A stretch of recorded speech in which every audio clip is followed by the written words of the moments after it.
135वी जयंती कोपरा या ठिकाणी अतिउत्साह संपन्न करीत असताना महामानवांना विनम्र अभिवादन करून आजच्या कार्यक्रमाचे अध्यक्ष, ध्वजारोहक, प्रमुख पाहुणे, प्रमुख मार्गदर्शक, व्याख्याते आणि सत्कारमूर्ती यांच्या शुभ हस्ते प्रतिमेचं पूजन करण्यात आलेलं आहे। यानंतर सर्व पाहुण्यांना मी विनंती करतोय की डॉक्टर बाबासाहेब आंबेडकर यांच्या पुतळ्यास पुष्पहार अर्पण करायचा आहे आणि त्यानंतर ध्वजारोहण संपन्न होईल।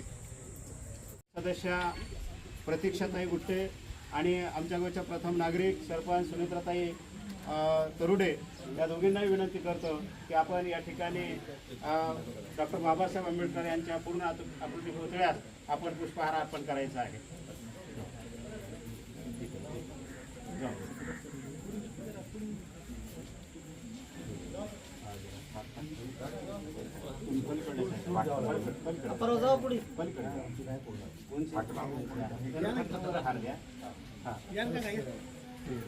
विश्वरत्न बोधिसत्व डॉक्टर बाबासाहेब आंबेडकरांचा, विश्वरत्न बोधिसत्व डॉक्टर बाबासाहेब आंबेडकरांचा, भारतीय संविधानाचा, भारतीय संविधानाचा।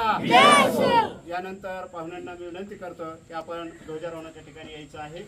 आज हा सोहळा अतिशय उत्साहामध्ये या ठिकाणी संपन्न होतो आहे आणि या क्षणी, या मंगल क्षणी आपण सर्वजण उपस्थित आहात, ज्यांच्या शुभ हस्ते या ठिकाणी ध्वजारोहण संपन्न होत आहे। चैत्य स्मारकाचे अध्यक्ष VK आचार्य साहेब, आमचे मोठे बंधू, यांच्या शुभ हस्ते या ठिकाणी ध्वजारोहण संपन्न होते।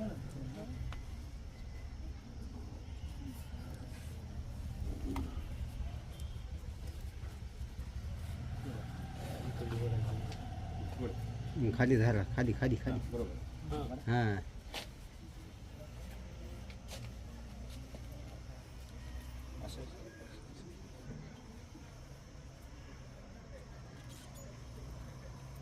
वडा वडा। पंचशील ध्वजाचा, पंचशील ध्वजाचा, डॉक्टर बाबासाहेब आंबेडकरांचा, महात्मा फुलेंचा, अण्णाभाऊ साठेंचा, छत्रपती शिवाजी महाराजांचा, महात्मा बसवेश्वरांचा, अहिल्यादेवी होळकरांचा, माता सावित्रीचा। सम्मा संबुद्धस्स नमो तस्स भगवतो अरहतो सम्मा संबुद्धस्स। बुद्धं शरणं गच्छामि, धम्मं शरणं गच्छामि, संघं शरणं गच्छामि, द्वितीयंपि बुद्धं शरणं गच्छामि, द्वितीयंपि धम्मं शरणं गच्छामि, द्वितीयंपि संघं शरणं गच्छामि, तृतीयंपि बुद्धं शरणं गच्छामि, तृतीयंपि धम्मं शरणं गच्छामि, तृतीयंपि संघं शरणं गच्छामि।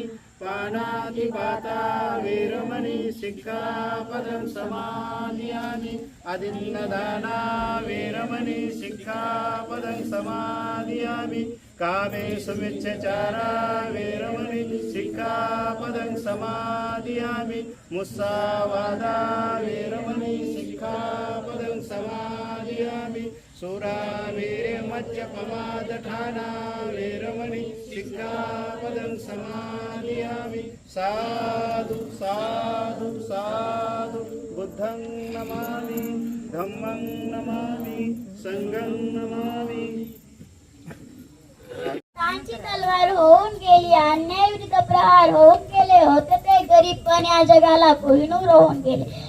आज मी आपल्या समोर भारतीय संविधानाचे शिल्पकार डॉक्टर बाबासाहेब आंबेडकर यांच्याविषयी बोलणार आहे।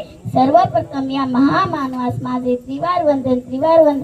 डॉक्टर बाबासाहेब हे भारताच्या इतिहासातील एक महान व्यक्तिमत्व होते। त्यांचा जन्म 14 एप्रिल 1891 रोजी मध्य प्रदेशातील महू गाव येथे झाला। त्यांचे पूर्ण नाव भीमराव रामजी आंबेडकर होते। समानता दूर करण्यासाठी त्यांनी आपले संपूर्ण आयुष्य दिले। डॉक्टर बाबासाहेब हे भारताच्या इतिहासातील एक महान व्यक्तिमत्व होते। डॉक्टर बाबासाहेब आंबेडकर भारताच्या संविधानाचे शिल्पकार होते।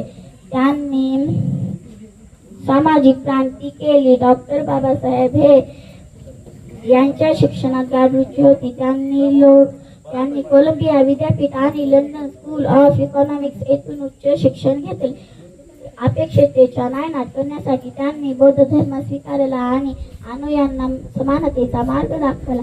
महाड चौदार तळे सत्याग्रह खेळणारा आणि मंदिर प्रवेशातील चळवळीच्या माध्यमातून त्यांनी आपले जीवन उज्ज्वल केले. आजही त्यांच्या विचारांनी चालू अनेक जण आपले जीवन उज्ज्वल करत आहेत. डॉक्टर आंबेडकर हे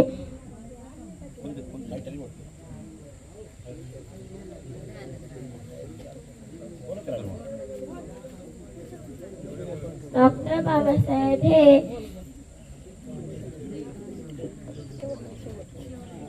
चांदीच्या ताटात सोन्याचा घास. भीमामुळे आम्ही घेतोय श्वास. माझ्या भीमाची सर्व घा कधी कोणाला येणार नाही.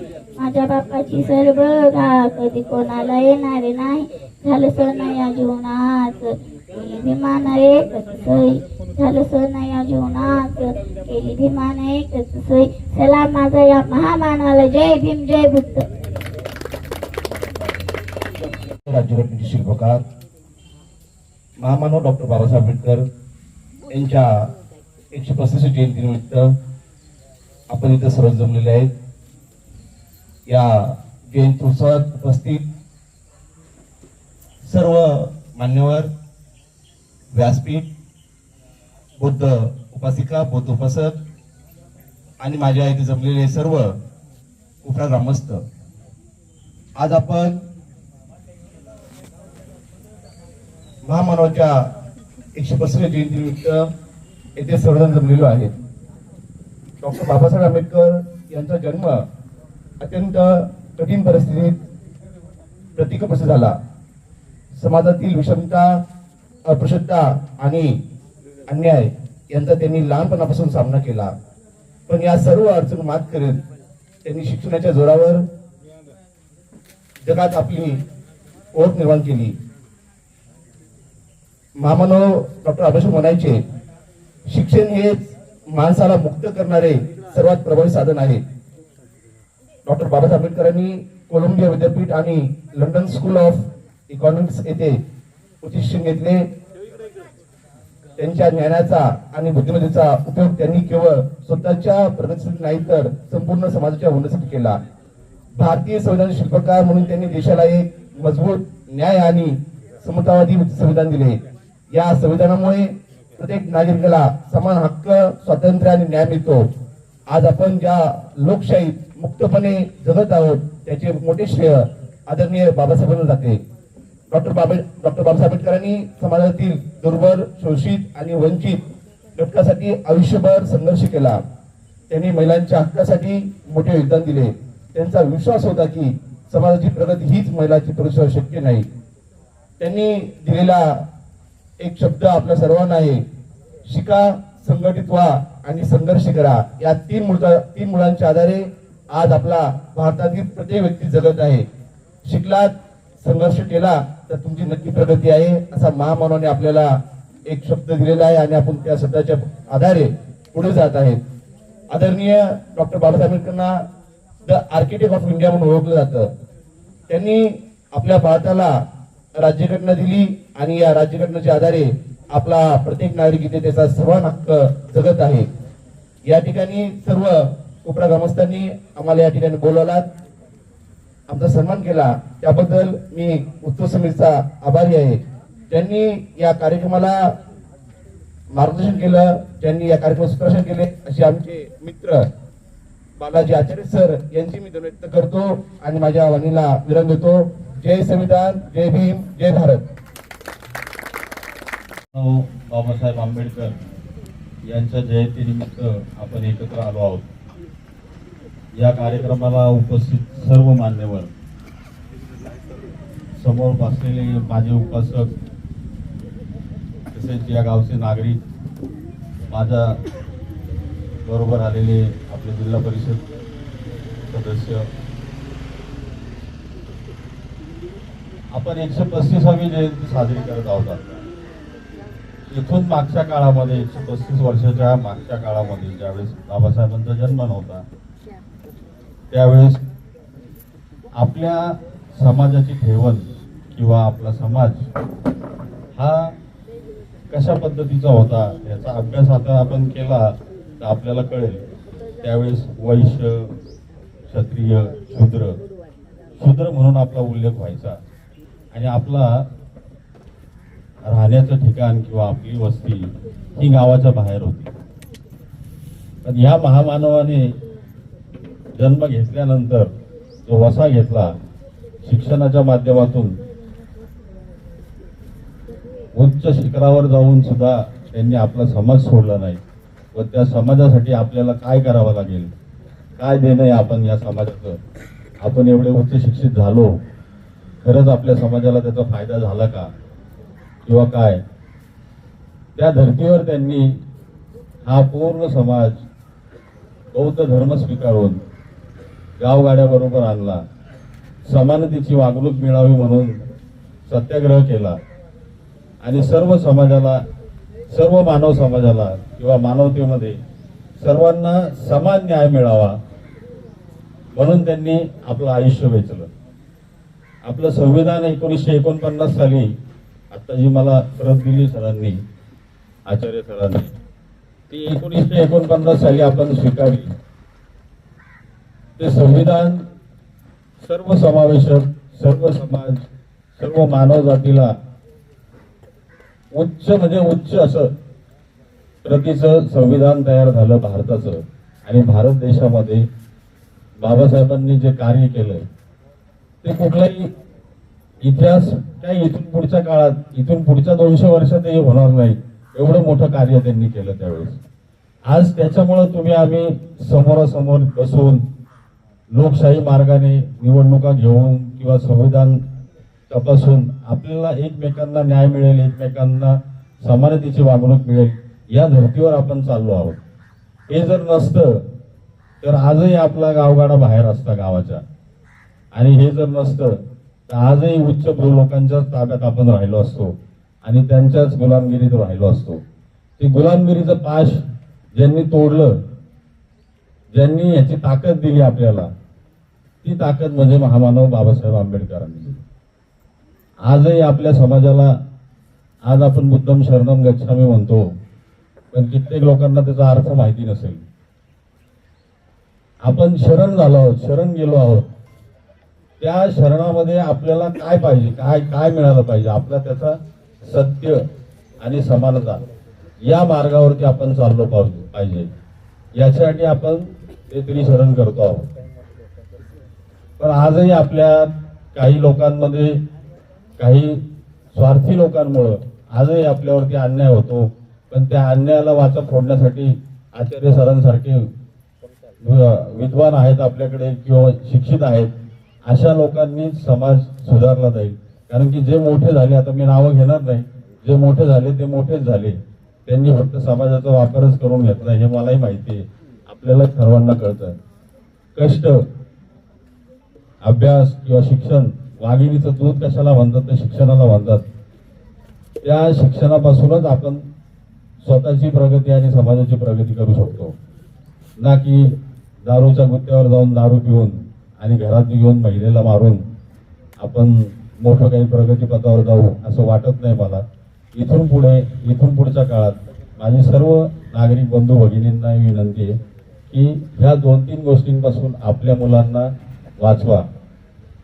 दारू किंवा अशा व्यसनांपासून वाचवा आणि त्याला कष्ट करायची सवय लावा, शिक्षण घ्यायला लावा. शिक्षणासाठी आता सरकारने जेवढे योजना काढल्यात त्या योजनांमध्ये आपल्याला शिक्षण मुलींना तर फ्रीच आहे, मुलांनाही मिळते, पण ते चांगल्या प्रतीचं शिक्षण मिळावं म्हणून आपण प्रयत्न करू. आणि माझी सर्वांना विनंती राहील की बाबासाहेबांच्या या विचारावर इथून पुढच्या काळात आपण सर्वच राहू आणि सर्वच चालू. हे संविधान हे एक आपल्याला आरसा आहे आपला, त्याच्यामध्ये आपण आपल्याला कुठे आहोत हे पाहायचं आहे. हीच माझी सर्वांना विनंती राहील. तर सर्वांना माझा जय भीम, जय भारत.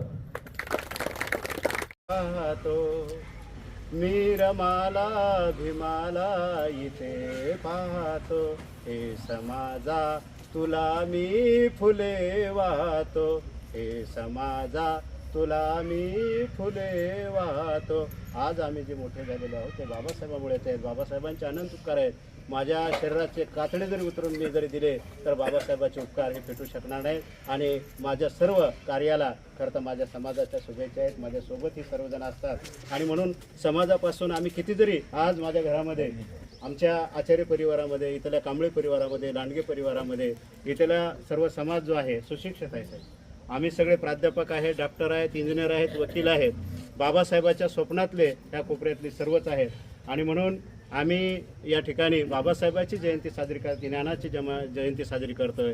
या ठिकाणी चांगल्या पद्धतीने जयंती करतोय आणि समाजाला एक वेगळी दिशा देण्याचं काम करत आहोत. बाबासाहेबांचे अनंत उपकार आहेत आणि त्या अनंत उपकारातून उतराई होण्याच्या अनुषंगाने आम्ही बाबासाहेबांनी जे जे सांगितलेलं आहे ते आम्ही ऐकणार आणि ते कार्य करणार अशा प्रकारचं वचन देतो. या ठिकाणी आपण आलात. खरं तर आपल्याला आजचे मंगलपर्णी आहेत, विवाह सोहळे आहेत, त्याचबरोबर अनेक कार्यक्रम असताना सुद्धा आपण शेड्यूल व्यस्त असताना सुद्धा आलेले आहेत. तर या ठिकाणी आपण या ठिकाणी उपस्थित राहिलं त्याबद्दल आपलं मी ऋण व्यक्त करतो. डॉक्टर बाबासाहेब आंबेडकर आणि समाजकार्यामध्ये असंख्य असे वाहून घेतलेले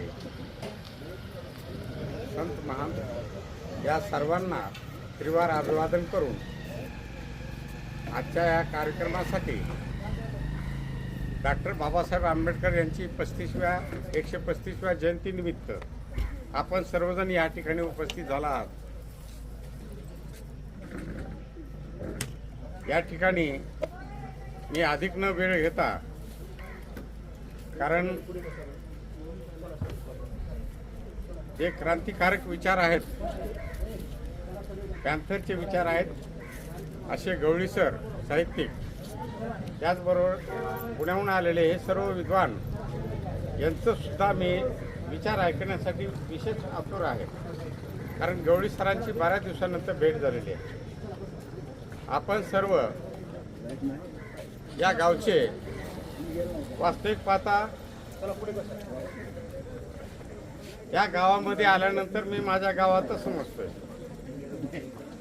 कारण माझं गाव सुद्धा 200 लोकांचं आचार्यच आहे. आणि या गावामध्ये सुद्धा,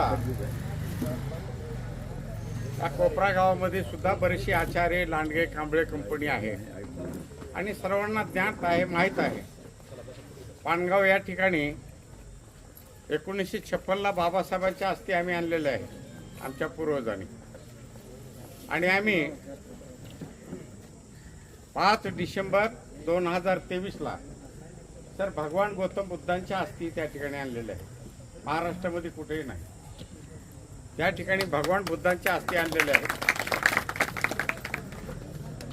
त्या ठिकाणी 3.5 एकर जागा आम्ही आमच्या ट्रस्ट मार्फत घेऊन त्या ठिकाणी 8 कोटीचं विहार बांधलेलं आहे. आपण बरेच जण आलेले आहेत त्या ठिकाणी.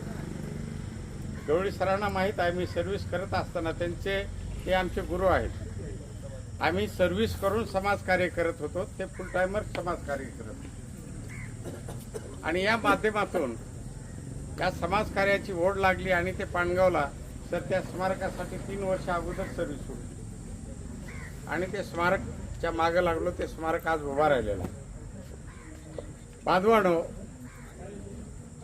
आताच प्राध्यापक बालाजी आचार्य यांनी सांगितलं की बाबासाहेबांसाठी आपण किती केलं तर आपण काहीच कमी पडतो. आपण किती पूर्ण झोकून दिलं तरी आपण काहीच करू शकत नाही. इतकं बाबासाहेबांचं कार्य आहे. ते बाबासाहेबांचं कार्य महान आपण करतो आहे. वास्तविक पाहता जयंती 13 एप्रिल पासून ते 30 एप्रिल पर्यंत पूर्ण जयंती आपण साजरी करतो. जयंती ही प्रत्येक गावामध्ये, प्रत्येक ह्याच्यामध्ये झालीच पाहिजे. वास्तविक पाहता इतर समाजानं सुद्धा केली पाहिजे. कारण बाबासाहेब आता लोकांना समजायला लागलेत की हे कोणाचे आहेत, काय केलंय बाबासाहेबांनं. आता संविधानाच्या प्रती वगैरे दिल्या गेल्या, त्या संविधानाच्या प्रतीमधून बाबासाहेबाची महंती हे सर्व लोकांना समजायला लागलेले. पूर्वी सर्व हे जे महामानव होऊन गेलेले आहेत, बाबासाहेब असतील, महात्मा फुले असतील, शाहू महाराज असतील, शिवाजी महाराज असतील, अण्णाभाऊ साठे असेल, या सर्व लोकांना आपापल्या जातीमध्ये बांधून ठेवलेलं. आणि त्यांच्याच जातीनं जयंती करावी असा एक आग्रह धरल्यासारखं झालेला आहे. परंतु आज या महामानवानं काय काय काम केलेले आहेत, बाबासाहेबांनं काय केलेलं आहे, या बाबासाहेबांनं देशाची संविधान लिहून या देशात नाही तर बाहेरल्या जगामध्ये नाव कमवलेलं आहे. म्हणून या ठिकाणी बाबासाहेबांना या जगाचा बाप म्हणून जगदीश ओहोळे यांनी पुस्तक लिहिलेलं आहे आणि त्या पुस्तकाच्या माध्यमातून हे सर्व बाबासाहेबांचं विचार विनिमय आपल्यापर्यंत आलेले आहेत, जगापर्यंत आलेले आहेत, त्याच्यावर संविधान चालतं आहे. बांधवांनो, बाबासाहेबांची जयंती आपण साजरी केलीच पाहिजे, करायलाच पाहिजे आणि मोठ्या उत्साहात केली पाहिजे. परंतु बाबासाहेबांच्या जयंतीचं जे विडंबन व्हायलेलं आहे ते आपण, मला या ठिकाणी आनंद वाटला की आमच्या आचार्य कंपनी आणि सर्व विद्वान लोक आहेत, वैचारिक लेवलवर जयंती झाली पाहिजे आणि वैचारिक लेवलवर जडणघडण लोकांची झाली पाहिजे. हिडीस अशा प्रकारचं प्रदर्शन आपल्या जयंतीमध्ये नाही झालं पाहिजे. आपल्याकडे पाहूनच सर्वांच्या जयंती होतात हे विशेष आहे. बाबासाहेब जयंती कशी करतात त्याच आपण जर सर्वांच्या जयंत्या पाहिले तर बाबासाहेबांची जयंती पाहूनच बाकीच्यांच्या जयंती झालेल्या आहेत. त्यामुळं बाबासाहेबांच्या लेकरांनी, बाबासाहेबांच्या अनुयायीने निश्चितच चांगल्या पद्धतीची जयंती साजरी केली पाहिजे. एक दिवस तुम्ही आनंद मोठ्या प्रमाणात साजरा करा, परंतु बाकीचे जे दिवस आहेत 156 पैकी एक दिवस जर आपण घालवला तर पूर्ण दिवस आपण हे प्रबोधनाचे राहिले पाहिजे, वैचारिक लेवलवरचे विचार राहिले पाहिजे. सतत या महामानवाच्या जयंत्या आपण सर्वांनी साजरी केली पाहिजे. या ठिकाणी आपल्याकडं सर अतिशयोक्ती नाही, फक्त ह्या सर्व समाजामध्ये, जातीमध्ये फक्त बौद्ध समाज हा प्रगतीपथावर आहे आणि बौद्ध समाजाचीच अनुकरण हे सर्व करतात, बाकीचे नाहीत. आणि ज्या लोकांनी आता समाज जागृती होत आहे ते सर्वच या समाजाकडे पाहतात की हे समाज कशा पद्धतीने चालतो आहे, कुठल्या पद्धतीने पुढे जात आहे आणि त्याच पद्धतीने पुढे जाण्याचा प्रयत्न करत आहेत. वास्तविक पाहता माझी या ठिकाणी बोलण्याची इच्छा नव्हती, कारण गवळी सर बाकीचे आलेच म्हटल्यानंतर मी ठरवलं की आपण सुरक्षाचं काम करावं. परंतु कालच प्राध्यापक बालाजी गायकवाड सरांनी मला फोन केला आणि सांगितलं की आपण यायला पाहिजे. म्हणलं ठीक आहे, येतो. मान सन्मान आपण केला या ठिकाणी तुम्ही, त्यामुळं सर्वांचे मी आभार मानतो आणि मला ह्या बाकीच्यांचे सुद्धा मनोगत ऐकण्याला आनंद वाटेल. तेव्हा मी माझे या ठिकाणी 2 शब्द इथं संपवतो. जय भीम, जय भारत. जग अस्वस्थ आहे. इराण, अमेरिका आणि इस्रायलच्या या युद्धामध्ये संपूर्ण जग जिंकून जात असताना भारत मात्र आज शांत आहे. सगळ्या जाती धर्माचे लोक एकमेकाशी गुण्यागोविंदाने राहत आहेत. त्याचं श्रेय डॉक्टर बाबासाहेब आंबेडकरांच्या संविधानाला आहे. असे भारताला संविधान प्रदान करणारे डॉक्टर बाबासाहेब आंबेडकर यांना मी त्रिवार वंदन करतो, त्यांना अभिवादन करतो. या कार्यक्रमाला व्याख्याते म्हणून उपस्थित असलेले श्री मानेसाहेब आणि उपस्थित सर्व मान्यवर, मी या कार्यक्रमाचा अध्यक्ष आहे. पण म्हटलं मानेसाहेबांच्या सूचनेनुसार आपण अगोदर भाषण करावं, थोडं भाषण म्हणण्यापेक्षा थोडं अनुभूत व्यक्त करावं. मित्रो, बाबासाहेबांची जयंती साजरी कुणी करायची? बाबासाहेब कुण्या एका जातीचे नाहीत आणि एका धर्माचे नाहीत. हा जो देश आज चालतो का नाही, हा देश आज जो चालतो, आज जी देशाची प्रगती आहे, आज जो देश धर्मनिरपेक्ष आहे, जातीनिरपेक्ष आहे, पंथनिरपेक्ष आहे, त्याचं श्रेय बाबासाहेबांच्या संविधानाला आहे. आणि म्हणून बाबासाहेब खऱ्या अर्थानं महात्मा गांधीला राष्ट्रपिता म्हणत असतील कुणी, आमचं काही म्हणणं नाही, त्यांच्याचे आक्षेपही नाही. परंतु स्वतंत्र भारताच्या लोकशाहीवादी, समाजवादी, धर्मपेक्ष राष्ट्राचे खरे शिल्पकार कोण असतील तर ते डॉक्टर बाबासाहेब आंबेडकर आहेत. हे आपण तर आज संविधान जर नसलं तर का नाही, आमचं जाऊ द्या, हो मांगा महाराचं वगैरे जाऊ द्या, पण आज इथला जो ओबीसी समाज आहे, मराठा समाज जो आहे, हा समाजही आज आपल्या हक्कासाठी लढला नसता, हे लक्षात घ्या. इथं बरेच आज ओबीसीचे माणसं होते, मराठा समाजाचे होते, मला जरा बोलावं वाटलं त्यांच्याबद्दलचं. गोरे साहेब, बाबासाहेबांचा एक अनुभव सांगतो. बाबासाहेब राज्यघटना लिहित होते आणि लिहित असताना त्यावेळेला पंजाबराव देशमुख बाबासाहेबांचे मंत्रिमंडळातील सहकारी कृषी मंत्री होते. बाबासाहेबाकडे गेले, म्हणले बाबासाहेब काय लिहिलेला तुम्ही संविधानामध्ये, आमचं काही आहे का? पंजाबराव देशमुख मराठा होते, माहित आहे ना, मराठा होते. मराठा समाजाचे माणसं असतील त्यांनी लक्षात घ्यावं मी काय बोलतोय ते. मराठा समाजाचे पंजाबराव देशमुख कृषी मंत्री होते आणि बाबासाहेब कायदे मंत्री होते. कायदे मंत्री असतानाच ते संविधानाचं लेखन हे करीत होते. बाबासाहेबांना अगदी सन्मानानं पंजाबरावांनी विचारलं, बाबासाहेब काय आहे, कुठपर्यंत आली संविधान, आमचं काही आहे का नाही? बाबासाहेबांनी संविधान समोर ठेवलं. बघा म्हणले, हे 340 कलम,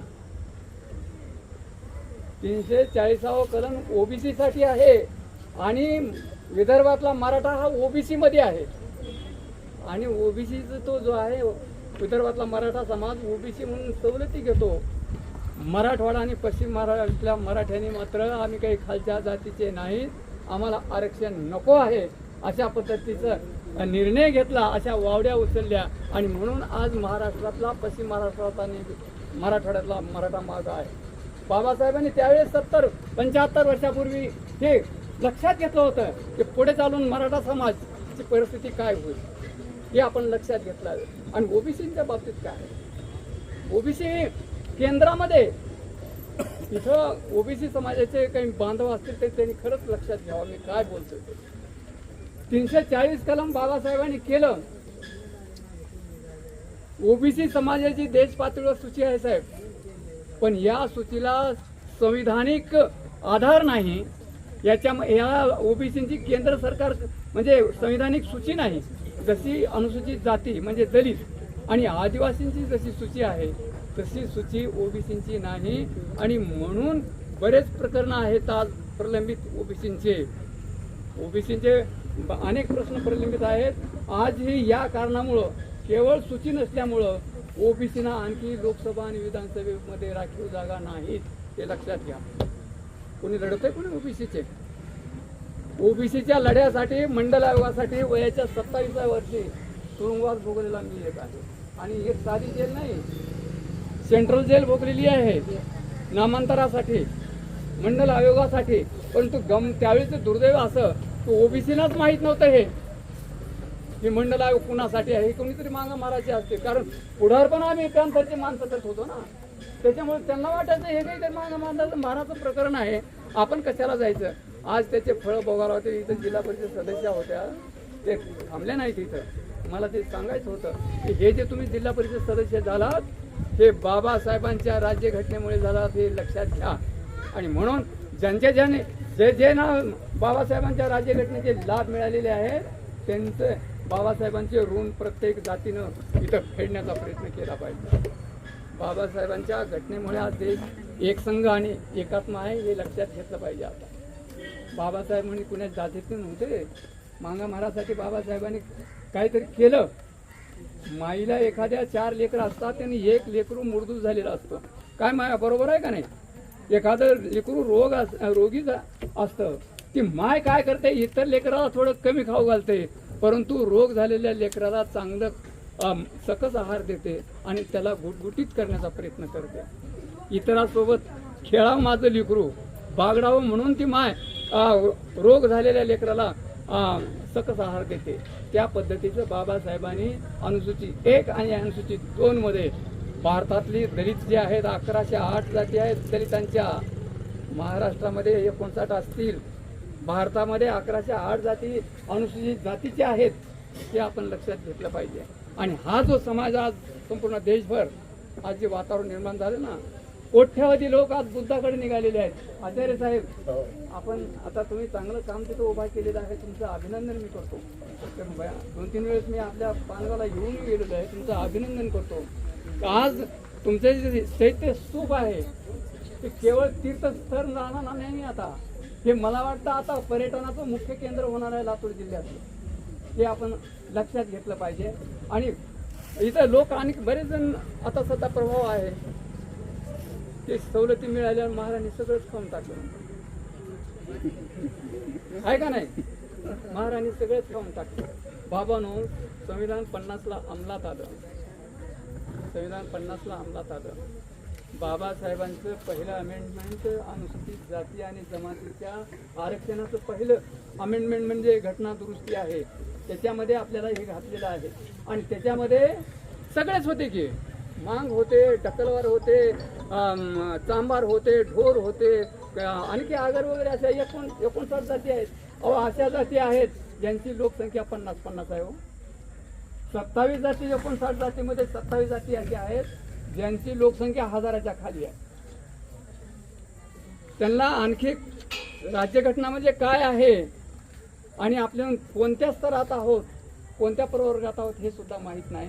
आणि अशा वेळेला महार समाजानं बौद्ध धर्म स्वीकारला, देवधर्म सोडून दिले, देवधर्म नदीत फेकून दिले, दैववाद नाकारला, ईश्वरशाही नाकारली, अंधश्रद्धाही नाकारल्या आणि बाबासाहेबांचा आणि बुद्धाचा मार्ग स्वीकारला. आणि म्हणून ते आज पुढे आहेत. शिक्षणामुळे केवळ नाही, ते लक्षात घेतलं पाहिजे आपण. केवळ शिक्षणामुळे नाही, आजही अनेक जाती अंधश्रद्धेच्या या विळख्यामध्ये अडकलेले आहेत. ते देवधर्माच्या पलीकडे जात नाहीत आणि म्हणून त्यांचं फरक लक्ष आपल्या कोपऱ्यामध्येच लक्षात येईल. जेव्हा मी अंधश्रद्धेच्या विरोधात बोलत होतो त्यांनी त्याला काय लागले म्हणून बोलायला. बरोबर आहे का नाही. 12वर कार्यक्रम होत होते. रामदास आठवलेला 2-3 वेळेस इथं आणलेला आहे. रामदास आठवलेला त्याला बोलायला काय लागले म्हणते. आणि म्हणून आजही बऱ्याच मातंग समाजाच्या घरामध्ये आणखी आपले आपले चंद्रपूरच्या आईचं बरेच काही कार्यक्रम होतात असं मला समजलंय. बरं का येऊ नये. आज बौद्ध समाजामध्ये कोपऱ्याचंच उदाहरण देतो मी. आज जितके माणसं शिकलेले आहेत, लेकरं शिकलेले आहेत, मातंग समाज त्या तुलनेत कुठं आहे. आणि हे चित्र फक्त कोपऱ्याचं नाही, हे चित्र संपूर्ण महाराष्ट्राचं आहे. आणि म्हणून आपल्या चुका कुठं झाल्या हे आपण तपासलं पाहिजे. बघा, महार समाजावरून बौद्ध समाजावर बोटं मोडून आपला विकास होणार नाही. महार समाजानं, बौद्ध समाजानं जे काही परिवर्तनाचे लढे महाराष्ट्रात आहेत, बौद्ध समाजानं लढलेले आहेत. आणि मातंग समाजाला, ढोर समाजाला, चांभार समाजाला घेऊन लढलेले आहेत. आणि हा जो आधार आहे, ही जी महार समाजानं सावली दिली, त्या सावलीखाली इथल्या सगळ्यात छोट्या छोट्या जाती होत्या. आणि आज जे आहेत, आणि ह्या महार समाजाला एकाकी पाडण्याचा प्रयत्न जर इथं आला तर बाकीच्या छोट्या छोट्या जातीचं काही खरं नाही. काही इशारा मी तुम्हाला आपल्या सर्वांना सविनय सप्रेम जय भीम. विचारपीठावरील सर्व सन्माननीय मान्यवर, आज आपण कोपरा मुक्कामी 135व्या जयंतीनिमित्त महामानव डॉक्टर बाबासाहेब आंबेडकरांना अभिवादन करण्यासाठी इथं जमलेलो आहोत. वास्तविक पाहता सरांच्या एका फोनवरती मी इथं आलो आणि ते खरंच आहे. कारण ज्या वेळेला तथागत भगवान गौतम बुद्धासारख्या महामानवानी 5 शिष्यांना आपला धम्म सांगितला होता. किती? फक्त 5. आज त्यांचा तो धम्म 2500 वर्षानंतर कोट्यावधी लोकांचा तो धम्म बनलेला आहे. म्हणजे त्या महामानवाचे विचार एवढ्या लोकांनी मानवी जीवनाला कल्याणकारी असा धम्म त्यांनी स्वीकारलेला आहे. आणि कोट्यावधी लोकांचं जीवन हे फुललेलं आहे, सुगंधित झालेलं आहे, संपन्न आणि समृद्ध झालेलं आहे. आणि तोच धागा घेऊन मी आज आपणासमोर उभा आहे. मला गर्दी नको आहे, पण मला दर्दी असणारी माणसं आहेत. माझ्यासमोर वयोवृद्ध आजीबाई बसलेले आहेत. आपण सर्वांना ऐकू येतं ना? पण थोडं पुढे या जरा. आजोबा तुम्ही पुढे या. तुम्ही पण काका पुढे या. पुढे या. त्या खुर्च्या अशा घ्या आणि मी अशा खुर्च्या घ्या. या समोर. आपल्या कुटुंबात बोलण्याप्रमाणे बोलणार आहे. सभा जरी जाहीर सभा असली, उलट तुमचं आणि माझं अजून अंतर दूर होईल, आपुलकीचं नातं निर्माण होणार आहे. तर आज बाबासाहेबांची जयंती साजरी करत असताना अनेक मान्यवरांनी आपले विचार मांडले.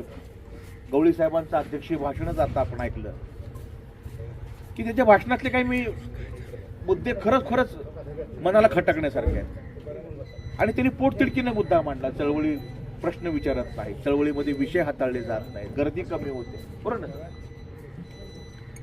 मग हा माझा सत्कार संपन्न झाला. आज ज्या पुस्तकावरून वादंग उठलेला आहे त्या पुस्तकाचा लेखाजोखा आढावा मला घेण्यास बालाजी सरांनी सुचवलं. असो, मी सर्व अंगाला मी आज स्पर्श करण्याचा प्रयत्न करतो. भारत देशातील सर्व महामानवांना मी वंदन करतो. महाकारुणिक तथागत भगवान गौतम बुद्ध, विश्वरत्न, भारतरत्न, बोधिसत्व, महामानव डॉक्टर बाबासाहेब आंबेडकर, या सर्व महामानवांना, संत पुरुषांना, संत महात्म्यांना मी वंदन करतो आणि माझ्या आजच्या व्याख्यानाची सुरुवात करतो. माझा सत्कार संपन्न होत असताना मला एक पुस्तक या ठिकाणी अर्पण करण्यात आलं, भेट देण्यात आलं आणि माननीय गोविंद पानसरे लिखित शिवाजी कोड होता आणि कोणा एका दीड दमडीच्या त्या आमदारानं त्याच्यावरती भाष्य केलं, त्या पत्रकाराला शिवीगाळ केली आणि ती अश्लाघ्य भाषेतली शिवीगाळ होती की जे एका लोकप्रतिनिधीच्या पदाला न शोभणारी अशी ती. लाईट आली.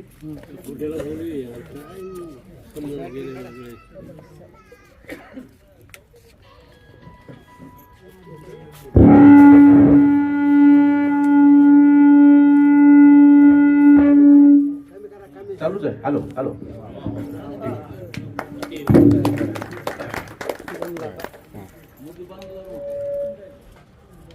वास्तविक पाहता थोडा आवाज करतो, वॉल्यूम कमी कर.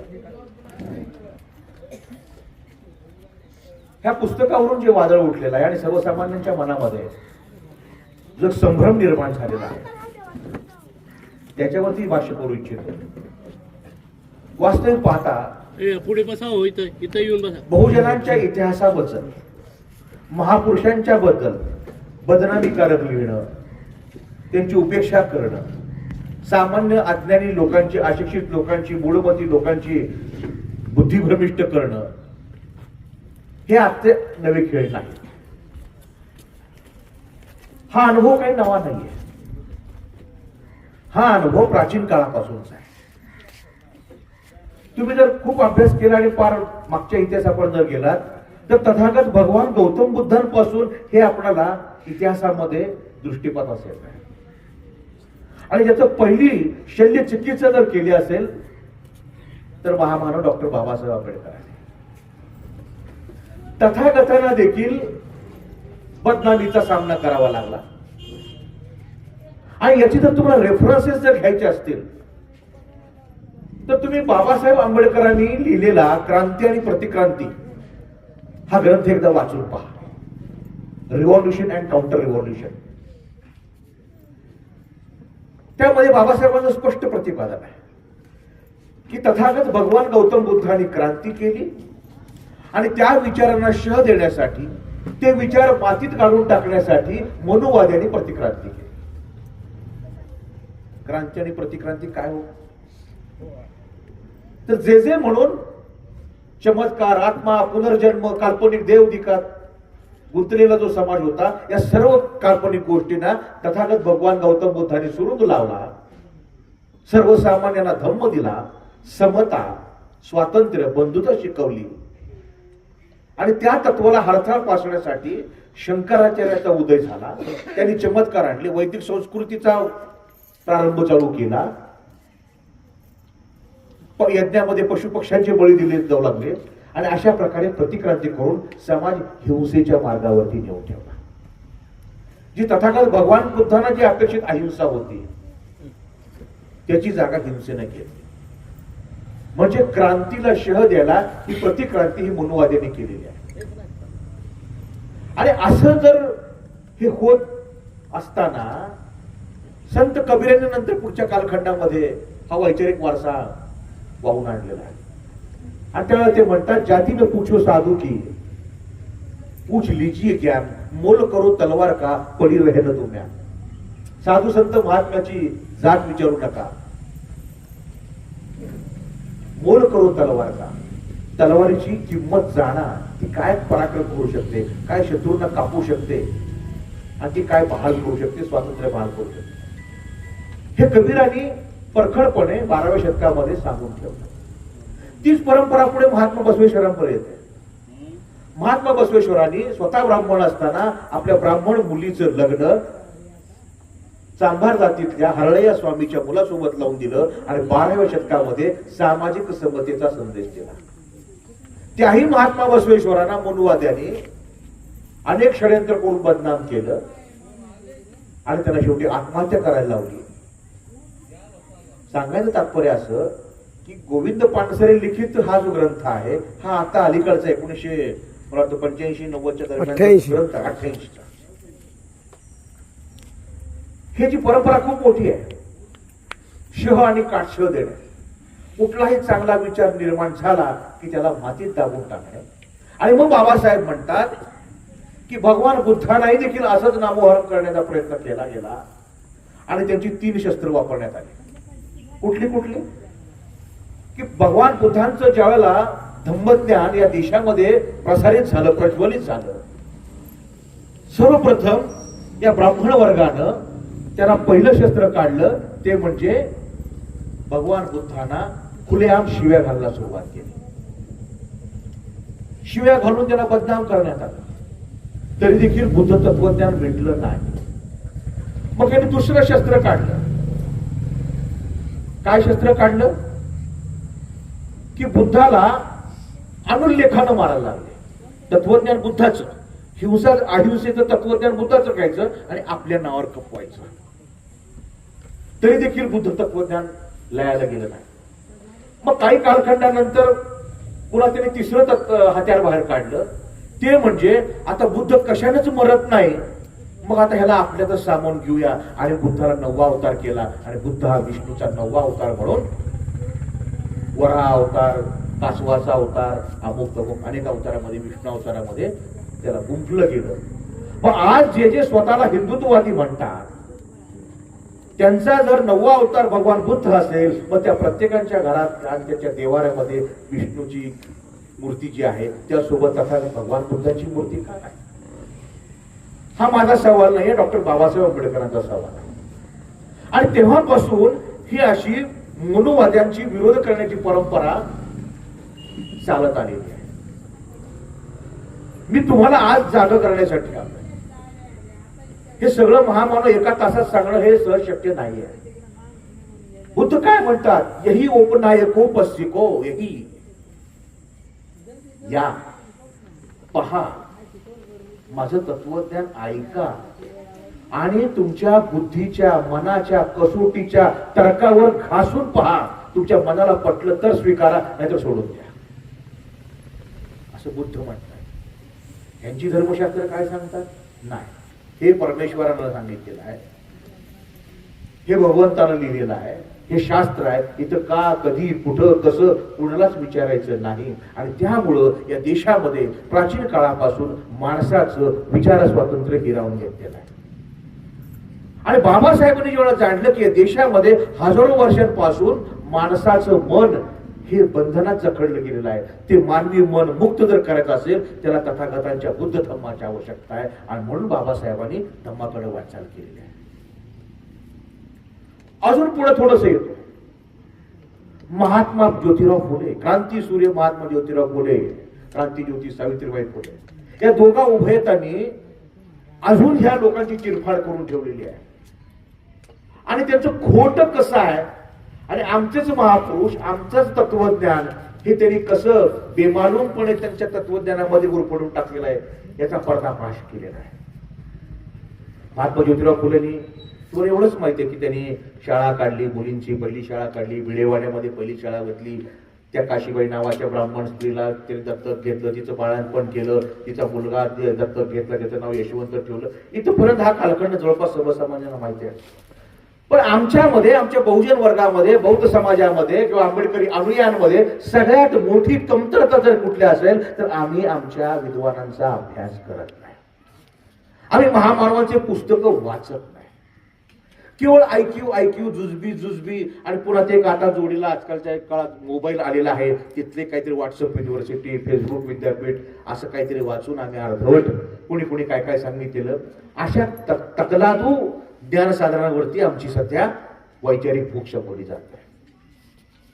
तुम्ही जर ह्या सर्व महापुरुषांची जर ग्रंथ नीट वाचून पाहिले तर मला वाटतं बाबासाहेब आंबेडकरांनी या महापुरुषांना उगीच स्वतःचा वैचारिक गुरु केलेलं नाही. बाबासाहेब आंबेडकरांसारखा एवढा प्रचंड पंडित अशा लोकांना गुरु करून घेतो. लक्षात घ्या, हे गुरु म्हणजे काय बाबासाहेब त्यांच्या वर्गामध्ये शिकायला बसले नव्हते. ते कुठले त्यांचे वर्ग शिक्षक नव्हते. त्यांच्या कॉलेजात कुठे ऍडमिशन नव्हतं. भगवान गौतम बुद्धांना त्याने 2500 वर्षापूर्वी जो होऊन गेला माणूस त्याला त्याने वैचारिक गुरु केला. 12व्या शतकातल्या संत कबीरांना त्यांनी रोखठोक भूमिका, धर्म आणि पंथ निरपेक्ष भूमिका ज्या संतांनी घेतली ते कबीर. आणि त्यांच्या अगोदरही होऊन गेलेले महात्मा ज्योतिराव फुले. 1890 साली ज्योतिराव फुलेचं निधन झालेलं आहे. आणि महात्मा ज्योतिराव फुलेंच्या निधनानंतर 1891 बाबासाहेबांचा जन्म झालेला आहे. काही संबंध नाहीये. त्यांनी पाहिलेलं सुद्धा नाही आहे गुरु शिष्य एकमेकाला. आणि ते त्यांचे विचार बाबासाहेबांनी त्यावेळेला वाचले. मग आज आमच्याकडे सगळी साधनं असताना आम्ही वाचत नाही, ही मोठी शोकांतिका आहे. आज या ठिकाणी गर्दी कमी असण्याचं कारण काय आहे की बाबासाहेबांच्या महापरिनिर्वाणानंतर जी आमच्या समाजामध्ये वाचन संस्कृती निर्माण व्हायला पाहिजे होती ती आम्ही घडवू शकलो नाही. आम्हाला आयते प्रमोशन मिळाले, आम्हाला आयती आरक्षण मिळाली, पगार भरगच्च मिळाले, गाड्या बंगल्या गोडे सुंदर बायको मिळाली, गुटगुटीत लेकरं झाली, आमचं भागलं. आणि त्यामुळे आम्ही आळशी बनलो, निष्क्रिय बनलो. आणि ओल्या मातीतला गांडूळ कसा वळवळ करत राहतो त्याप्रमाणे आमचं जीवन झालेलं आहे. आम्ही क्रांती करू शकलो नाही. आणि म्हणून गवळी साहेब आजच्या जमान्यात क्रांत्या आणि चळवळी ह्या बंद पडत चाललेल्या आहेत. का? सगळं आयतं मिळत गेलेलं आहे. का तर आमच्या बापांना अगोदर संघर्ष केलेला आहे आणि आयतं मिळाल्यामुळे आम्हाला त्याची किंमत नाही. आणि याचाच पर्दाफाश करताना महात्मा ज्योतिराव फुले हे परखडपणे आपल्या अखंडामध्ये लिहून ठेवतात. संत तुकोबारायांनी अभंग लिहिले, कधीही न भांगणारे. महात्मा ज्योतिराव फुलेंनी अखंड लिहिले, कधी खंडित न होणारे. कोणते ब्राह्मण मुखातून झाले, शूद्र तया केले कोण्या देवे. कोणते ब्राह्मण मुखातून झाले, ब्रह्मदेवाच्या मुखातून जो पैदा झाला तो ब्राह्मण, बाहुतो जो पैदा झाला तो क्षत्रिय, पोटातून जो पैदा झाला तो वैश्य, आणि कमरे खालून जे निर्माण झाले ते शूद्र. अशी रचना ही मनुस्मृतीमध्ये लिहिलेली आहे. कोणते ब्राह्मण मुखातून झाले, शूद्र तया केले कोण्या देवे. ऋषीचे ते कुळ गंगेचे मूळ, विचारी तो कुळ धूर्त म्हणे. तैशी खोटी शास्त्रे लिहून या जाणं, शपथा अणांनी भय घाली. आणिक भटांनी कपट येथे केली, विद्या ती ठेवली आपल्या हाती. आजवर त्यांचे कपट चालले, इतरा नाडले ज्योती म्हणे. आजवर त्यांचे कपट चालले, इतरा नाडले ज्योती म्हणे. न्याय करताना लाचा सभा खाती, महाराज म्हणती नीचे बैठे. मांगास निंदती सोवळ्याने, असे जगद्दृष्टी आर्यास म्हणावे. समूळ त्यागावे ज्योती म्हणे. हे मी सांगत नाही, महात्मा ज्योतिराव फुलांनी त्यांच्या अखंड काव्यामध्ये 1848-50 दरम्यान जवळपास 250 वर्षापूर्वी हे लिहून ठेवलेलं आहे. काय हिंमत असेल हो त्या माणसाला. आज जरा कुठं त्या पुस्तकावर ते प्रकाशन सोहळा झाला, लगेच त्यावर त्या माणसाची शिव्यांचा भडीमार झाला त्या आमदार महोदयांकडनं. महात्मा फुलेंना तर मांगावर मारेकरी सोडलं, गारदी घातले गेले, पण तिथं तेच त्यांची शस्त्र गळून पडली. असे क्रांतिकारी विचार महात्मा फुलेंनी त्या काळी मांडले. त्यांनी सत्य काय म्हणून सत्यशोधक जो धर्म स्थापन केला, सत्याचा शोध घेणं. आणि तोच शोध गोविंद पानसरेने, कॉम्रेड गोविंद पानसरेने शिवाजी कोण होता. किती फालतू विषय आहे की एकेरी उल्लेख करणं. याचा अर्थ गोविंद पानसरे काय महाराजांची थट्टा मस्करी करत होते का? शिवाजी एक संबोधन आहे, तो एक आमचा कर्ता युगपुरुष आहे, तो आमचा नायक आहे, बहुजन नायक आहे, बहुजन प्रतिपाळक. हे महात्मा फुलेंचं पदवीदान आहे त्यांच्या भोवती. आणि असं असताना अभ्यास न करता, पुस्तकाचं वाचन न करता आज वादंग उभा केला जात असेल तर निश्चितपणे समाजामध्ये दुही माजल्याशिवाय राहणार नाही. म्हणून मी सर्व जनतेला विनंती करू इच्छितो की सत्य काय आहे पहिल्यांदा महापुरुषांच्या विचारांच्या कसोटीवर घासून पहा, महामानवांचे विचार वाचा, छत्रपती शिवरायांचं चरित्र वाचा आणि इतिहास काय सांगतो, अस्सल कागदपत्र काय सांगतात त्याच्यावरती आजची जी काय कोणी गरळ ओकणारे असतील त्यांच्या विधानावरती मग चर्चा. कारण ह्या मनुवादी लोकांनी आमच्या महापुरुषांना ब्राह्मणाच्या कुबडीशिवाय तुम्ही मोठेच होऊ शकणार नाही असंच बिंबवलेलं आहे. तुम्ही बघा की गुरु शिष्याची परंपरा दाखवताना शिवाजी महाराज असे कुठेतरी गुडघ्यावर टेकलेले तो रामदास स्वामी ते बोट दाखवतोय आणि गुरु शिष्याचं चित्र रंगवलं जातं. म्हणजे या जगामध्ये ब्राह्मण तुमच्या कपाळावर डोक्यावर हात ठेवल्याशिवाय तुम्ही श्रेष्ठत्वाला प्राप्त होऊ शकणार नाही. लक्षात या बंधून बघितलं ना, मी कुठल्याही जातीची नावं घेतो त्या ब्राह्मण द्वेषानं किंवा सवर्ण द्वेषानं सांगत नाही. बाबासाहेब आंबेडकर म्हणतात माझं ब्राह्मण जातीतल्या सवर्ण जातीतल्या कुठल्याही माणसाशी वैर नाही. त्यांच्या विषमतावादी ब्राह्मण्यग्रस्त भूमिकेला माझा विरोध आहे. त्यांची व्यवस्था जी आहे सर्वच ठिकाणी आपली मक्तेदारी करण्याचा प्रयत्न आहे आणि इतरांना हाकलून देण्याचा प्रयत्न जो आहे त्याला माझा विरोध आहे. माझा समतेसाठी पुरस्कार आहे म्हणून ह्या जातींची नावं येतात. ह्या जाती जर गुणानं वागल्या असतात कुणी शिवाय घातले असते तुम्हाला. आज मला बरेच माझे ब्राह्मण मित्र म्हणतात काय राव तुमच्या जयंतीला वर्गणी देतील आम्हाला आम्ही शिव्या घालायच्या नाही ऐकून घ्यायचं, आम्ही काय पाप केलं, आमचं काय चुकलंय. मग मला दुसरा प्रश्न असतो तुमच्या पूर्वजांनी पाप केली तुमचं तर काय योगदान आहे. बाबासाहेबांना अभिप्रेत असणारा जाती अंताचा लढा जाती व्यवस्था नष्ट करण्यासाठी तुम्ही काय पुढाकार घेताय. पाणी हे पाझरते हे वरून खालच्या थरापर्यंत पाझरतो. मग ब्राह्मण जर वरचा असेल तर त्यांनी सर्वप्रथम रस्त्यावर उतरलं पाहिजे की सगळे धर्म आता सगळा शुद्ध झालेला आहे. इथं धर्मशास्त्र कुठली पुराण असतील वेद असतील ह्याच्यामध्ये सर्व तरतुदी नष्ट करण्यात आल्यात आणि आपण सर्व एकत्र आहोत असं का म्हणत नाही तुम्ही. परवाच्या कुणी अशोक खरात नावाच्या माणसानं शेळ खाल्लं आणि तो बाबा बोलायला तिकडनं काय सांगतो धर्मगुरू तो अशोक खरात बाबासाहेब आंबेडकर की जाती का महार जाती का. लक्षात घ्या टोचतोय कुठे लक्षात घ्या यांना टोचतोय तो आंबेडकर विचार. एकदा बाबासाहेब टोचले मग त्यांची जात कळते. लक्षात घ्या बाबासाहेब हे करुणेचे महासागर होते.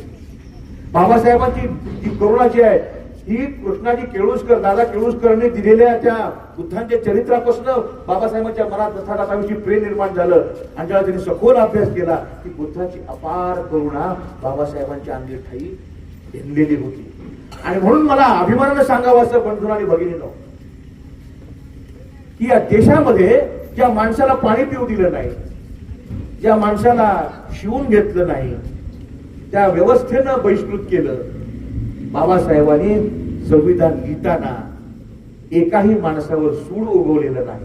ते केवळ बुद्धांच्या करुणेपोटी आणि सूड कसलाही न उगवता प्रत्येक नागरिकाच्या कल्याणाची व्यवस्था त्यांनी संविधानामध्ये करून ठेवली. हे सर्व समाजाला कळलं पाहिजे. आणि मग ते लोक नावट होतात आम्हाला काय केलं संविधानामध्ये. SC ST OBCचा प्रश्न सोडवला असेल ओपन साठी काय केलंय. अरे 50% जागा तुम्हालाच ठेवल्यात ना तरी पण तुमचं समाधान होत नाही. आज जे म्हणून सांस्कृतिक सामाजिक शैक्षणिक जे अधिकार जे जीवन आम्ही संपन्नतेने जगत आहोत ते केवळ फक्त बाबासाहेबांच्या संविधानामुळे. कारण लक्षात घ्या बाबासाहेब महान प्रकांड पंडित होते. कारण इतर देशांचा जर विचार केला तर त्या देशामध्ये एक धर्म एक भाषा एक समुदाय अशा प्रकारची व्यवस्था आहे. युरोपियन कंट्रीमध्ये, अमेरिकन कंट्रीमध्ये, लॅटिन अमेरिकन कंट्रीमध्ये, रशियन कम्युनिटीमध्ये. भारतामध्ये तसं नाही आहे.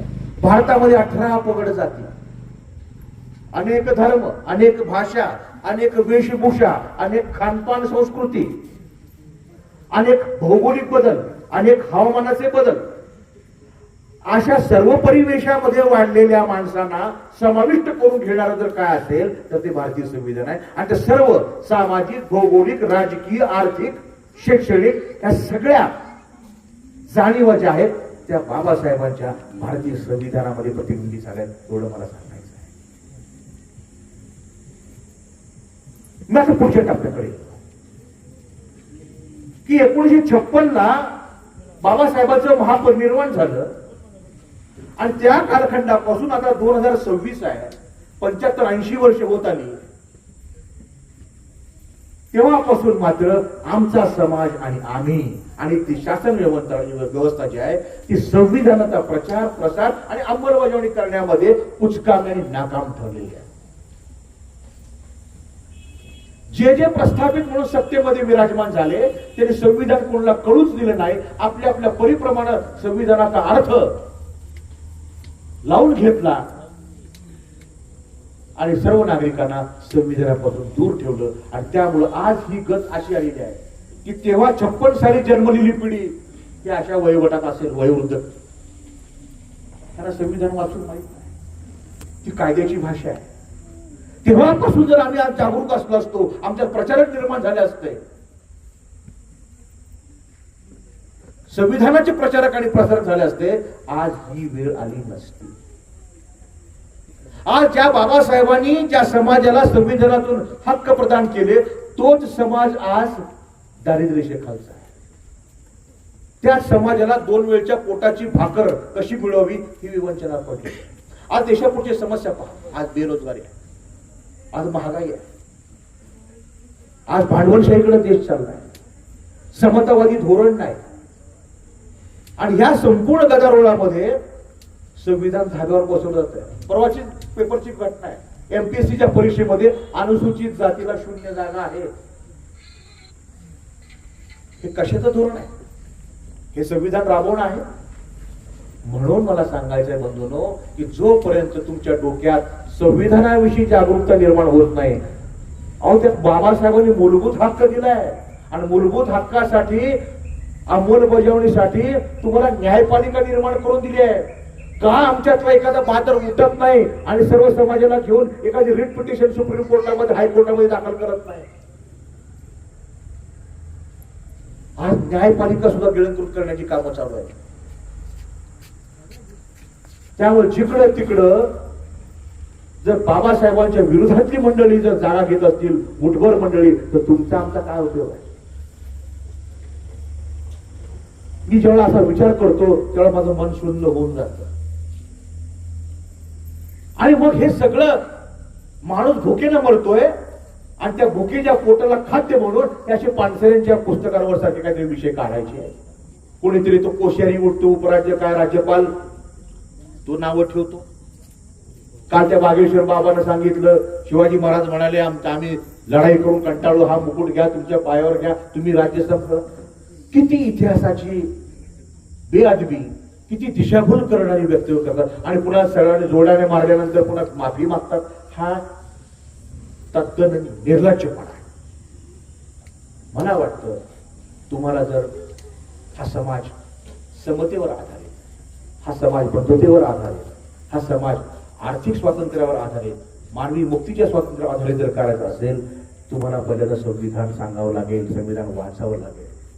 आता मला हे सांगू नका आम्ही अशिक्षित आहोत, आम्हाला पुस्तकच नाही, आम्हाला कोण समजूनच सांगत नाही. कारण बहुसंख्य आमच्या माता भगिनी ह्या त्यावेळच्याच देवी देवतांमध्ये मशगूल आहेत. माझी मरुम आहे, माझा मसुबा, माझा बिरुबा, माझा झुटिंगा, रामगा, येताळ, कोकलेबाई, ताय आहे, काय देवांची नावं. कारण जाती व्यवस्था आणि जाती भेद ही त्या काळापासून घडलेली आहे. कारण उच्च वर्णीयांना सुद्धा त्यांनी देवाची वाटणी करून दिलेली आहे. त्यांचे देव म्हणजे सगळे दुधा तुपातला अभिषेक करणारे देव आहेत. दुधामध्ये, तुपांमध्ये, मधामध्ये, गंगेच्या पाण्यामध्ये आंघोळ करणारे देव आहेत. आणि तुमच्या देवाला कुठला आकार नाही, उकार नाही. आणि ते आपल्या कचरपट्टीमध्ये उकिरड्यामध्ये कुठेतरी शेंदूर लावून पडलेला असतात. आमची माऊली जाते, त्याच्यावरती पाणी होते, नारळ फोडून पाया पडून येते. खरंय का नाही आजीबाई? ही आमची मानसिक गुलामगिरी आहे. बाबासाहेबांनी तुमच्यासाठी हिंदू कोड बिल लिहून संविधानात खूप मोठे अधिकार निर्माण केलेले आहेत. आज हे तुमच्या तोंडावर 1,500 रुपये फेकतात का भीक? त्या बापानं केव्हाच हिंदू कोड बिल लिहून तुमची ओवाळणीचं ताट तेव्हाच भरून दिलेलं आहे. हे आमच्या माता भगिनीला कधी कळणार आहे? म्हणून मला सांगायचं आहे, वेळ खूप होत चाललाय, की आम्ही लाचार होता कामा नये, आम्ही स्वाभिमानानं जगलं पाहिजे, आणि सत्य आणि असत्य, खरं खोटं ह्यातला भेद आम्हाला जाणता आला पाहिजे. आम्ही कोणी भूक म्हणले की आम्ही भुंकता कामा नये, कोणी चाव म्हटले की चावता कामा नये. जिथं योग्य आहे, जिथं न्यायोचित आहे, तिथंच आम्ही लक्ष घातलं पाहिजे आणि अन्यायावर तुटून पडलं पाहिजे. ही साधी गोष्ट नाहीये. आज जयंतीचं एवढं मोठं बाजारीकरण झालेलं आहे. मी खूप मोठ्या ठिकाणी व्याख्यानं दिली आणि ग्रामीण भागातला युवा वर्ग तर फार भरकटलेला आहे. कुठल्या तरी बाह्य शक्ती, गवळी सर तुम्ही पत्रकार आहात, तुम्हाला माहिती आहे, बाह्य शक्ती स्वतःचे पैसे देतात आपल्या पोरांना दारू प्यायला. माव्या गुटक्याच्या 2 पुड्या, पोटभर दारू, प्लेटभर बिर्याणी आणि एवढं करून नाच म्हणतात. आणि आपली पोरं कंबर तुटेपर्यंत नाचत राहतात, उन्हात तानात कुठेही नाचतात, आणि झाली आमची जयंती साजरी. ही वेळ काय यावी? जर गेली 75 वर्ष जर आम्ही संविधानाचं योग्य प्रकारे अंमलबजावणी केली असती, आमच्या घरात सगळ्यांना नोकऱ्या असल्या असत्या, आमच्या सर्वांची आर्थिक परिस्थिती संपन्न असली असती, अंगावर चांगलं धडूचं कापड असलं असतं, घरात पोटभर चायला खायला अन्न तूप रोटी असली असती. पण आज आमचं पूर्व जाते टिकाव फावडं घेऊन मिस्त्रीच्या गवंड्याच्या हाताखाली, शेताखाली दिवसभर 100-200ची मजुरी करून येते, रात्री 10 रुपयाची दारू डोसतंय आणि जयंती पुढं डीजे पुढं नाचायला लागतंय. ही अशी भिकारचोट अवस्था आमच्या तरुणांमध्ये भिनलेली आहे. पुन्हा राग येत असेल तर येऊ द्या, कृपा करून मला माफ करा, मी खरं तेच बोलतो. बाह्य शक्तीकडून, कुठल्या तरी राजकीय पक्षाकडून 40,000 50,000 तुम्हाला भिकाऱ्यासारखे वाटले जातात. त्याच्यावर तुमचा मंडप, त्याच्यावर तुमचा डीजे, त्याच्यावर तुमचा साऊंड चालतो, आणि त्यांच्या पुढे मात्र तुम्हाला बाबासाहेबांचा विचार सांगण्याची हिंमत होत नाही, माहीत होत नाही. ही शर्मेची आणि लाजिरवाणी गोष्ट आहे. आणि जिथं मग तुम्हाला लक्षात घ्या, एकीकडे शिक्षण महाग करून ठेवलंय, तुम्ही शिकायचं नाही, लाखो रुपये फी आहे, सरकारी शाळा बंद होत आहे, जेणेकरून तुम्हाला फुल टाइम गुलाम करण्याचं षडयंत्र या देशामध्ये चालू आहे, हे लक्षात घ्या. बापू हो, माझी विनंती आहे, तुमच्या मुलांना समजून सांगा, कोणी असतील युवा पिढीतले, तुमच्या लेकरांना फुल टाइम गुलाम करण्याची, म्हणजे पुन्हा एकदा मनुस्मृती इनडायरेक्टलीपणे अंमलाखाली आणली जाते. मला वाटतं तुम्ही जर असेच गाफील राहिलात तर तो पेशवाईचा गळ्यामध्ये गाडगा आणि कमरेला केरसून आल्याशिवाय राहणार. हे बाबासाहेबांचे विचार आहेत, तुम्ही लक्षात घ्या. आमचं काय झालं, माझं भागलंय, माझं संपलं. का मला हौस आली काय सोलापूर इथपर्यंत यायची? मी 1 रुपयाचंही मानधन मी सरांकडे मागितलेलं नाहीये, कारण बाबासाहेबांच्या कृपेनं मला 2 लाखाची पगाराची नोकरी, मी ऑफिसर आहे, मी क्लास 1 ऑफिसर आहे. मी काय येतो, माझं कर्तव्य आहे की मी बाबासाहेबांच्या विचारांचा प्रचारक आणि वाहक आहे, तुम्हाला जागृत करण्यासाठी येतोय. बंधूंनो आणि भगिनींनो, माझ्या पदरच्या रजा घालवून मी माझ्या नातेवाईकाच्या मैत्याला जात नाही, लग्नाला जात नाही, पण जयंतीला माझ्या सगळ्या रजा माझ्या भाषणासाठी असतात, प्रबोधनासाठी असतात. कारण त्या बापाच्या विचारावर मी कधी बाबासाहेबांच्या विचारांचा बाजार मांडला नाही आणि मी कधी मानधन घेतलं नाही. म्हणून मी पोटतिडकीनं तुम्हाला विनंती करतोय की बाबासाहेबांची जयंती ही 1 दिवस नाचून नव्हे, वर्षभर वाचून झाली पाहिजे. आमच्या पोराने अभ्यासाला लागलं पाहिजे. का ग्रामीण भागामध्ये 18 तास अभ्यास वर्ग घेतले जात नाही? बाबासाहेबांना आदरांजली व्यक्त करायची ना. एखादी अभ्यासिका, एखादा हॉल घ्या आणि तिथं मुलं बसवा, सकाळी 6 ते रात्री 12 पर्यंत. थोडंफार टॉयलेट बाथरूमला आणि जेवणाची सुट्टी करा, पुन्हा बसू द्या अभ्यासाला.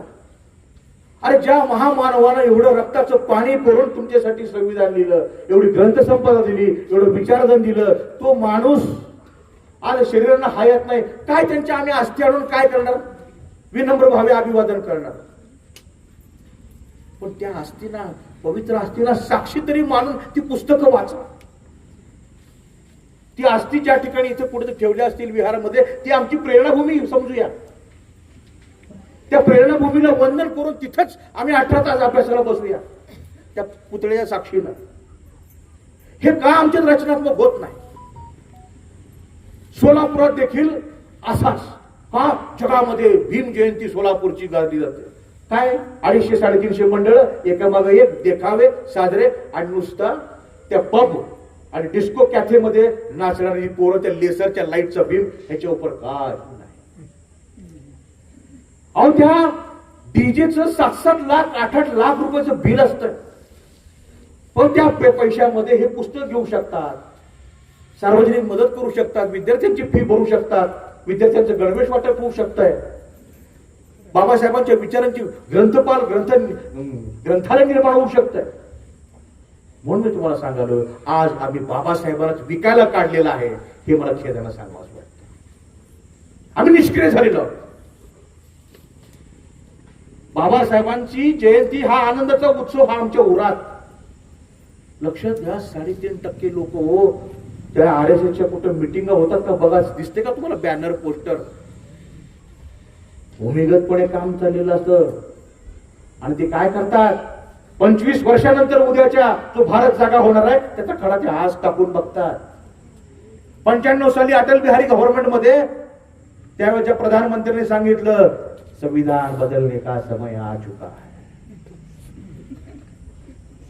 कोई किला पुराना हो जाता है तो किले की मरम्मत करनी पड़ती है.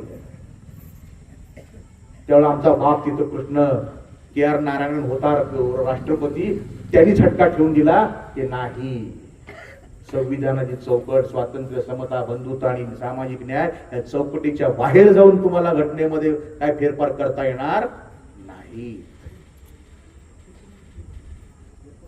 त्यांनी त्याला टसका दिला की आंबेडकरी समुदाय आंबेडकरी जनता ही किती जागरूक आहे. आणि ज्यावेळेला मग आपल्या विचारवंतांकडून निषेधाचं वादळ उठलं त्यावेळेला मग ते सगळं माघारी घ्यावं लागलं. आणि आज देखील राजरोसपणे संविधानाची कत्तल चालू आहे. का महिलांना आरक्षण मिळत नाही? अॅट्रॉसिटी ऍक्टचं काय झालं? मागासवर्गीयांच्या फंडचा गवळी साहेबांनी सांगितलं 65,000 कोटीचा फंड म्हणजे काय, चेष्टा वाटली काय? आणि तुम्हाला 1,500 रुपये तुकड्यावरती भगिनीनं पाळून ठेवले. मुलांची स्कॉलरशिप गायकवाड सर आहे का नाही मला माहित नाही, विद्यार्थ्यांची स्कॉलरशिप किती दिवसाला मिळते, जेणेकरून तुमच्या सर्व संवैधानिक ज्या सुविधा आहेत त्याचा सगळा सत्यानाश करण्यात चाललेला आहे. आणि घटनेचे वेगवेगळे अन्वयार्थ लावून आपल्याच परीचं मनुस्मृती लादणं चालू आहे हे तुम्ही लक्षात घ्या. माझं भाषण संपल्यानंतर जेवण करून ढेकर देऊन झोपी जाऊ नका, याचा विचार करा आणि पुढच्या येत्या जयंती निमित्त आम्हाला वर्षभर काय करतायत याची कार्यक्रमाची आखणी करा. आचार्य बालाजी सर आहेत, ही प्राध्यापक मंडळी आहेत, ही शिकवणारी घडवणारी माणसं आहेत. हे देखावे पण बंद करूया. हे काही नको आम्हाला, स्टेज नको, माळा नको, मंडप नको, पैसा काही नको. मी तुमच्या घरी येऊन प्रत्येकाच्या घरी व्याख्यान देऊन जातो. मी मला एक तांब्यावर पाणी द्या फक्त. पण आमचा देखावा जास्त होत चाललेला आहे. आणि सोलापूरच्या जयंतीवर मी सांगितलं की तिथं एकाही मंडळाचा एकमेकात मेळ नाही. परवा 2 वाद झाले. एक 19 तारखेला निघणार होती जयंती मिरवणूक, दुसरी 21 तारखेला निघणार होती. पुन्हा कार्यकर्त्यांचं मनोमिलन झालं. मग आता मला तुम्हाला पुढचा सवाल आहे, 6 डिसेंबर चैत्यभूमीला कोट्यावधीचा समुदाय तिथं महापरिनिर्वाण दिनानिमित्त अभिवादन करण्यासाठी जमतो. दीक्षाभूमीला तिथंही आमचा समाज जमतो. जयंतीला गावागावात अनेक बहुजनवादी म्हणणारे, आंबेडकरवादी म्हणणारे लाखोच्या संख्येने एकत्र येतात. मला सांगा बंधूंनो आणि भगिनींनो, नेमकं इलेक्शनच्या टायमाला जातात कोणी? अरे तुमच्या आंबेडकरी विचारांचा एक नगरसेवक, एक अभ्यासू व्यक्तिमत्व तुम्हाला निवडून देता येत नाही. लाजिरवाणी आणि शर्मेची गोष्ट आहे. किती काळ तुम्ही युती आणि आघाडी करणार आहात? बाबासाहेबांच्या नावावरचं आंबेडकरी राजकारण हे तत्वांचं राजकारण आहे. हे दलाली आणि मलिदा खाण्याचं राजकारण नाही आहे. ते एकच तत्व आहे संविधानाचं, शेवटच्या माणसाचं कल्याण साधन. ही शर्मेची गोष्ट आहे. आज जयंती झाली, डीजे बंद झाला, आम्ही आमच्या घरी जाऊन मटण आणणार, दारू पिणार, ढोसणार आणि झोपणार. सकाळी पुन्हा अजून मग जी जी हांजी हांजी जी जी हांजी हांजी सुरू. जोपर्यंत आमच्या रक्ताची लाचारी ही संपणार नाही तोपर्यंत आम्ही नव्या अस्मितेनं, नव्या तेजानं, नव्या युगाला सामोरे जाऊ शकणार नाही. बाबासाहेबांनी लक्षात घ्या, कुठेच तडजोड केली नाही होत्या माणसाने. देशासाठी गरज होती म्हणून बाबासाहेब काँग्रेस सोबत गेले. आणि हे जे सांगतात ना बाबासाहेबांना महात्मा गांधींनी वगैरे बोललं, काही नाही, सबसे झूट आहे. ज्यावेळेला घटना बनवायची जेव्हा वेळ आली त्यावेळेला पंडित जवाहरलाल नेहरूंच्या मनात विचार होता की साऊथ आफ्रिकेचे घटनाशास्त्रज्ञ संसदपटू हे डॉक्टर जॉन्सन त्यांना बोलवून भारताची राज्यघटना लिहायला द्यावी असा त्याचा मानस होता. त्यांनी गांधींच्याकडं विचारणा केली. पण ही जेव्हा लंडन स्कूल ऑफ इकॉनॉमिक्स मुंबईमध्ये, लंडनमध्ये जेव्हा ती बातमी गेली, तिथल्या विद्वानांनी ह्यांचे कान उपटले. अरे बाहेर कुठं तुम्ही शोधत फिरताय, तुमचा कोहिनूर हिरा तुमच्या देशात जन्माला आलाय, तो म्हणजे डॉक्टर बाबासाहेब आंबेडकर. तोच एकटा या देशाला न्याय देऊ शकतो आणि तमाम लोकांच्या, कोट्यवधी लोकांच्या हिताची काळजी होऊ शकतो आणि संविधान निर्माण करू शकतो. तुम्ही बेशकपणे बाबासाहेबांना ते काम द्या आणि मग बाबासाहेबांची तिथे नेमणूक करण्यात आली. तत्पूर्वी बाबासाहेबांना मुंबई प्रांतातून हरवण्यात आलं, नागपूरमधून हरवण्यात आलं, बंगालमधून डॉक्टर जोगेंद्रनाथ मंडलांनी त्यांना निवडून आणलं. हे सरदार पटेल म्हणायचे की कसे आंबेडकर घटना समितीमध्ये येतात बघू, आम्ही सर्व दार खिडक्या तावदानं बंद करून टाकलेल्या आहेत. ह्या तर अपमानाची तुम्ही जाण ठेवा. तुम्ही निष्क्रिय होऊन राहू नका. तुमचे मक्ख चेहरे बघितले की माझ्या काळजाची आग होते. सांगतो आमचं काय स्पिरिट म्हणून बाबासाहेबांचं चरित्र वाचा, बाबासाहेबांची कोर्टची वाक्य लिहून घ्या, जा तुमच्या घराच्या भिंतीवर लिहून ठेवा. तुम्हाला उद्याची शासनकर्ती जमात बनायचं आहे. आहोत का आम्ही? अहो, चपराशीच्या जागेला आम्हाला आरक्षण मिळणार. कधी आम्ही सत्तेवर होणार आहे? मध्यंतरी बालाजी सर मी एक शोध निबंध दिला. सोलापूर महानगरपालिकेतील चतुर्थ श्रेणी वर्गातील कामगारांचं सोशो इकॉनॉमिक जीवन काय आहे. अहो, मी लिस्टिंग करायला गेलो, रिसर्च करायला गेलो. सफाई कामगारामध्ये सगळे कांबळे, बनसोडे, वाघमारे, कसबे, जेटितो, तिथं जोशी, देशपांडे, पाटील, कुलकर्णी कोणी दिसे ना हो.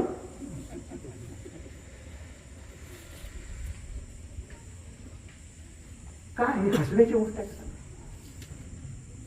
म्हणजे अजूनही ती चातुर्वर्ण व्यवस्था कायदेशीरपणे तुम्हाला नियुक्ती देण्याच्या नावाखाली पाळली जाते आणि रस्ते झाडलोट तुम्हीच करा. तुमच्याच बायाने रस्ता झाडला पाहिजे, कचरापट्टीच्या वाहनामध्ये तुम्हीच कचरा गोळून टाकला पाहिजे. अहो, मी माझ्या घरी एक माऊली कामाला ठेवली, घर कामाला, आणि 2 दिवसात तिला माझी जात कळली आणि तिने माझं काम सोडून दिलं. नाही म्हणले आम्ही अमुक अमुक समाजात, आम्ही त्या जातीचं नाव घेत नाही, कुणीतरी असेल आई बहीण, म्हणले माझ्या समाजात मला नावं ठेवतील, आम्ही त्यांचं शेणघाण काढू पण आम्ही तुमच्या स्वयंपाक करू शकत नाही. ही जातीय मानसिकता जोपर्यंत देशामध्ये आहे तोपर्यंत आरक्षण राहणार आहे. विषमता जोपर्यंत राहणार आहे तोपर्यंत अट्रॉसिटी राहणारच आहे. आणि म्हणून मी बाबासाहेबांचे विचार, छत्रपती शिवाजी महाराजांचे विचार, शंभूराजांचे विचार, आरक्षणाचे जनक राजर्षी शाहू महाराजांचे विचार, हे जे आहेत ते माणसाला माणूस जोडणारे विचार आहेत. समाजामध्ये समता, बंधुता ही बांधिलकी निर्माण करणारा हा साकव आहे, हा मोठा पूल आहे. आणि आम्हाला जर ह्या विचारवंतांचं जर विस्मरण घडलं तर मला वाटतं पूर्वीच्या महाराजांपेक्षा देखील आताच्या महाराजांची अवस्था फार बेकार होणार आहे. हे माझ्याकडे लिहून घ्या. कुणीही भ्रमात जाऊ नये, कुणी ओव्हर कॉन्फिडन्स मध्ये जाऊ नये. आता जागे व्हा, उठा, जागे व्हा, संविधान वाचा, समजून घ्या आमचे काय हक्क आहेत, आमचा लोकप्रतिनिधी कसा असला पाहिजे. आम्हाला नेतेगिरी, आमची जात पहिले नेतेपदासाठीच मारणार हो. मला पाहिजे वार्डाध्यक्ष, तालुका अध्यक्ष. का भांडणं करता? एखादा योग्य तुमच्यातला सामोपचारण निवडा. ह्याला तू चान्स घे, पुढच्या ह्याला चान्स देऊ. हे जोपर्यंत घडणार नाही तोपर्यंत तुम्ही सत्तेवर येणार नाही, आणि जोपर्यंत सत्तेवर येणार नाही तोपर्यंत तुम्ही स्वतःच्या कल्याणाचे कायदे बनवू शकणार नाही. तुम्हाला दुसऱ्याच्याच उंजळीनं पाणी प्यावं लागणार. वेळ खूप झालाय, माझा 1 तास होऊन गेलेला आहे. जेवणाची वेळ होत आली आहे. बोलण्यासारखं भरपूर काय आहे. मी आज खरं म्हणजे मला विषयच नव्हता.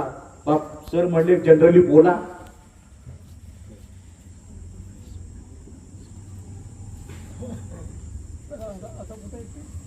आणि हे सगळं घडत असताना की परत तुम्हाला सांगतो, भ्रमात जाऊ नका.